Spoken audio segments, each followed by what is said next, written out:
दृष्टिकोण। Donald Trump के बारे में एक कहावत है कि उनसे उनके दुश्मन कम और दोस्त ज्यादा डरते हैं, और ये कहावत अब सच होती नजर आ रही है। डोनाल्ड ट्रंप ने जब अपना कैंपेन 2025 में अमेरिकी राष्ट्रपति उम्मीदवार के रूप में शुरू किया, तब से ही उन्होंने अमेरिका के ट्रेडर्स पार्टनर्स के खिलाफ ऊंचे टैरिफ लगाने की घोषणा शुरू कर दी है। इससे पहले उनके पहले राष्ट्रपति काल में भी ट्रंप का कार्यकाल इसी तरह का तूफानी फैसलों के लिए प्रसिद्ध रहा है, जिसमें उन्होंने भारत की खिंचाई हार्ले डेविडसन मोटरसाइकिल पर लगाए गए भारत के ऊंचे इंपोर्ट ड्यूटी मुद्दे पर की थी। इसीलिए जॉइंट कांग्रेस को संबोधन के दौरान किए गए रेसिप्रोकल टैरिफ्स की घोषणा दुनिया के व्यापार जगत के लिए कोई शौक या आश्चर्य तो नहीं है, लेकिन सभी देश अमेरिका की इस टैरिफ पॉलिसी से निपटने के लिए लड़खड़ाते जरूर नजर आ रहे हैं। दरअसल अमेरिका की नई नीति के अनुसार अमेरिका अब उन सब देशों पर जिनके साथ उनके व्यापारिक संबंध है टैरिफ लगाएगा, और इसका कहना है कि वो टैरिफ उतना ही होंगे जितने की वो देश अमेरिका पर लगा रहा है। ये खबर हाई टैरिफ देशों के लिए बुरी खबर है। जॉइंट कांग्रेस को दिए गए अपने संबोधन में अमेरिका ने देश में भारत का नाम भी लिया है। साथ ही मैक्सिको, कनाडा, ब्राजील और ईयू पर भी अमेरिका के ट्रंप की टेढ़ी नजरें हैं। भारत का उदाहरण देते हुए ट्रंप ने अमेरिका के साथ असमान व्यापार नीतियों के बारे में बात की। उन्होंने कहा कि भारत अमेरिका को ऑटोमोबाइल एक्सपोर्ट पर 100% से ज्यादा टैरिफ लगाता है। भारत के अलावा ट्रंप ने अपने 3 सबसे बड़े व्यापारिक साझेदारी मैक्सिको, कनाडा और चीन पर भी टैरिफ लगा दिए हैं। इन तीनों देशों ने भी अमेरिका पर जवाबी कार्रवाई में टैरिफ लगाने का ऐलान कर दिया है, लेकिन भारत की तरफ से कोई प्रतिक्रिया नहीं आई है। हालांकि विशेषज्ञों का मानना है कि इन टैरिफ्स के लागू होने के बाद भारतीय निर्यात को मुश्किलों का सामना करना पड़ सकता है, जिसमें फार्मास्यूटिकल्स, केमिकल्स, ऑटोमोबाइल्स से कपड़े, इलेक्ट्रॉनिक्स के सामान और हीरे जवाहरात शामिल हैं।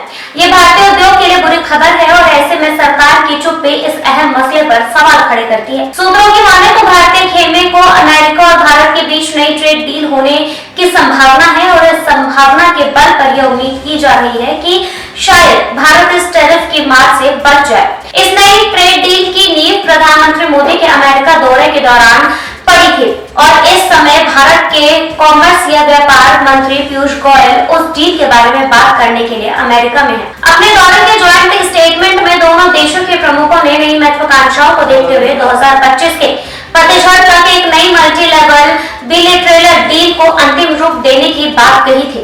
इनके अनुसार ये डील दोनों देशों के बीच फेयरनेस को सुनिश्चित करेगी, लेकिन विशेषज्ञों ने भारत को इस डील से ज्यादा खुश न होने की चेतावनी दे डाली है, और याद दिलाया है कि जिन देशों के ऊपर टैरिफ लगाए गए हैं उनके सबके साथ अमेरिका के ट्रेड समझौते पहले से ही हैं। सूत्रों की माने तो इस डील में कुछ बातें ऐसी हैं जिन्हें मानने से भारतीय खेमे के अंदर झिझक है।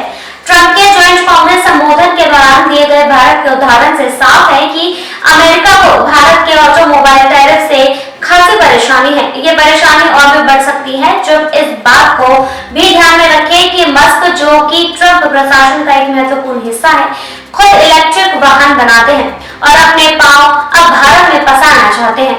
भारत सालाना 40 लाख के करीब वाहन बनाता है और बाहर से आए वाहनों पर 110% टैरिफ लगाता है। भारत के ऑटोमोबाइल उद्योग दुनिया का सबसे प्रोटेक्टेड उद्योग है, जहां भारत सरकार में बने वाहनों को बाहर के कंपटीशन से टैरिफ और ड्यूटी लगाकर सुरक्षित रखती है, और इस बाजार पर अब मस्क की नजर है।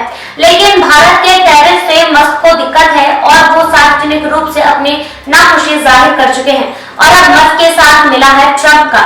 मस्क ने भारत में टेस्ला लॉन्च करने की योजना कुछ समय के साथ टाल दी है, और अब अमेरिका की मांग है कि टैरिफ कम किए जाए। सूत्रों के अनुसार ट्रंप प्रशासन चाहता है कि कृषि के अलावा सब सेक्टर्स के सामान पर टैरिफ या तो शून्य कर दिया जाए या लगभग खत्म कर दिया जाए। यही तो भारतीय खेमे की परेशानी शुरू हुई है।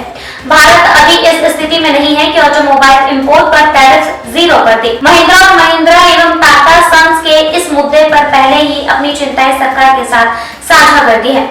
उनका कहना है कि इलेक्ट्रिक वाहनों का बाजार अभी भारत में बिल्कुल शुरुआती अवस्था में है, और अगर बाहर से सस्ते इलेक्ट्रिक वाहन भारत में आएंगे तो यहाँ कौन पैसे लगाएगा।